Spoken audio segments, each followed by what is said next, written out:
Non-violence incorporation writes to Arab League summit in Saudi Arabia. In a letter to the 29th Arab League summit in Dammam, Saudi Arabia, non-violence incorporation pointed to the failing conditions of people in some Arab countries and stated, the ongoing wars in Syria and Yemen, as well as tensions between the Gulf countries, have caused disunion among Arab nations.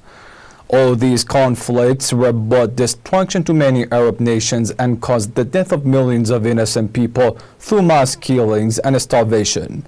This incorporation demanded the Arab nations to agree to reconciliation plans and peace and contribute to the stability of the region. Now, I attract your attentions to this letter by Non-Violence Incorporation.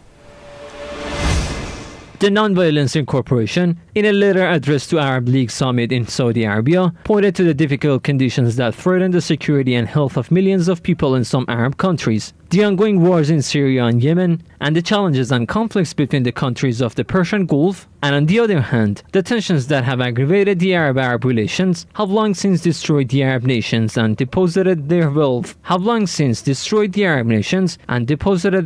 into the storm of destruction. This trend will undoubtedly result in the escalation of this crisis and will inflict starvation and death upon millions of innocent people. The organization also argued that there was no clear horizon to end these crises because the current conflicts between regional governments would certainly speed up the spread of terrorism in these societies. The Non-Violence Incorporation continues, from the origins of Islam and the humanity, we invite the Arab leaders to come to an alliance, engage in a common cause, and avoid the political disputes in order to prevent the targeting of human beings in various forms. To this end, there needs to be serious and effective measures. The most prominent of these are as follows. 1. All warring parties in Yemen should meet at the negotiating table to stop further bloodshed and see through reconstruction projects in the future. 2. All assistance and support to armed groups in Syria must be stopped so as to replace hostilities with dialogue and national reconciliation agendas. Immediately after, economic assistance must be sent to the country in order to lift the livelihood of Syrians and run reconstruction projects in soon future.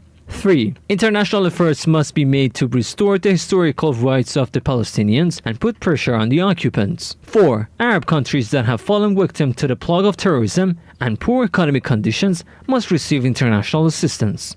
5. Prisoners of conscience must be released and grounds for political pluralism and freedom of expression must be prepared in its individual and public forms. 6. Development and economic growth programs in the form of a joint plan must be put in place in order to bring together all the Arab countries. In conclusion, the Non-Violence Incorporation called on the leaders of the Arab world to be committed to a reconciliation plan because this will bring the process of human stability and prosperity to all its nations.